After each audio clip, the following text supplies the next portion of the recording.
Dear believers in Jesus Christ, warm greetings to everyone. Welcome back to 180 Turn. Last వీడియోలో మత్తయి సువార్త 5వ అధ్యాయంలో కొంత భాగం మనం పూర్తి చేశాం. ఇంకా ఆ వీడియో చూడని వాళ్ళు ఎవరైనా ఉంటే వెళ్ళి చూడవలసిందిగా కోరుతున్నాను. ఈ వీడియోలో మనం 31వ వచనం నుంచి ధ్యానం చేద్దాం. ఇక్కడ మనం చూసుకుంటే యేసుక్రీస్తు వారు ద్వితీయోపదేశ కాండం 24:1ని రిఫరెన్స్గా తీసుకుంటూ ఇలా అంటారు. It was said, whoever divorces his wife, let him give her a certificate of divorce. But I say to you that everyone who divorces his wife, except on the ground of sexual immorality, makes her commit adultery. And whoever marries a divorced woman commits adultery. ఆనాటి దినాలలో ఒకడు తన భార్యకు విడాకుల పత్రం ఇవ్వటం ఎంతో సులభతరంగా ఉండేది. ఇది అతిశయోక్తి కాదు, కానీ స్కూల్ ఆఫ్ హిల్లెల్ ప్రకారం భార్య చేసిన మాడిపోయిన వంట కూడా విడాకులు ఇచ్చుటకు ఒక కారణంగా ఉండేది. ఎందుకంటే ధర్మశాస్త్రాన్ని వారికి అనుగుణంగా ఉపయోగించుకునేవారు కనుక. సో క్రీస్తు వారు 32వ వచనంలో స్పష్టంగా పరిత్యాగ పత్రం గురించి వివరించారు. వ్యభిచార కారణమును బట్టిగాక తన భార్యను విడనాడు ప్రతి వాడును ఆమెను వ్యభిచారిణిగా చేయుచున్నాడు. విడనాడబడిన దానిని పెండ్లాడువాడు వ్యభిచరించుచున్నాడు. సో యేసుప్రభు వారు ఇక్కడ వివాహ బంధమునకు ఎంత ప్రాముఖ్యత ఇస్తున్నారో మనం గమనించవచ్చు. Except sexual immorality, any frivolous reasons for divorce are not acceptable.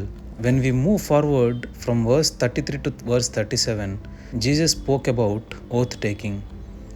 ఎంత మాత్రము ఒట్టు పెట్టుకునవద్దు, ఆకాశము తోడనవద్దు, అది దేవుని సింహాసనము, భూమి తోడనవద్దు, అది ఆయన పాదపీఠము, యెరూషలేము తోడనవద్దు, అది మహారాజు పట్టణము, నీ తల తోడని ఒట్టు పెట్టుకునవద్దు, నీవు ఒక వెంట్రుకనైనను తెలుపుగా గాని నలుపుగా గాని చేయలేవు, నీ మాట అవునంటే అవును, కాదంటే కాదు అని ఉండవలను, వీటికి మించినది దుష్టుని నుండి వచ్చున్నది.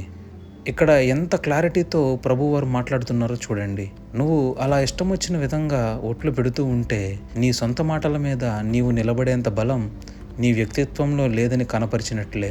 సో నీ మాట అవునంటే అవును, కాదంటే కాదు అని మాత్రమే ఉండాలి, కానీ ఇవి తప్పించి ఇంకా ఏ విధమైన మాట అయినా సరికాదని క్రీస్తువారు ఖచ్చితంగా చెబుతున్నారు. ఓకే, మనం ముందుకు వెళ్తే ఇలా రాయబడి ఉంటుంది. You have heard that it was said, an eye for an eye and a tooth for a tooth. But I say to you, do not resist the one who is evil. If anyone slaps you on the right cheek, turn to him the other also. And if anyone would sue you and take your tunic, let him have your cloak as well. నిన్ను కుడి చెంప మీద కొట్టువాని వైపునకు ఎడమ చెంప కూడా త్రిప్పుము అని యేసుప్రభు అంటున్నారు. దీని అర్థం అక్షరాలా తీసుకొనకూడదని బైబిల్ స్కాలర్స్ చెప్తారు. చెంపదెబ్బ అనేది అవమానమునకు సూచన అని చెప్తారు. ఎవరైనా నిన్ను అవమానించినప్పుడు వారిపై ప్రతీకారం తీసుకొనక, పరిస్థితిని పెంచుకొనక, వినయంతో మరియు ఆత్మనిగ్రహంతో స్పందించాలని ఈ వాక్యం యొక్క భావం. రెండవది చూసినట్లయితే, ఎవడైనా నీ మీద వ్యాజ్యము వేసి నీ అంగి తీసుకొనుగోరిని ఎడల వానికి నీ పై వస్త్రము కూడా ఇచ్చివేయము. అంటే ఎవడైనా నీ దగ్గర నుండి ఏదైనా కోరిన ఎడల నువ్వు కోపంతో కానీ ప్రతీకారంతో కానీ స్పందించవద్దు. బదులుగా ఉదార హృదయంతో విభేదాన్ని అరికట్టడానికి ప్రయత్నించాలని ఈ వాక్యం ద్వారా మనం అర్థం చేసుకోవాలి. నేను ముగించబోతున్నాను. ఈ పఠనంలో మనం అర్థం చేసుకోవాల్సిన విషయాలు, ఫస్ట్ థింగ్, వివాహ బంధం అనేది ఎంతో ప్రాముఖ్యమైనది. అటువంటి బంధమును చులకనగా చూస్తూ చిన్నపాటి కారణాలు, అల్పమైన కారణాలచే బంధమును తెంచుకోవద్దని ప్రతి ఒక్కరూ అర్థం చేసుకోవాలి.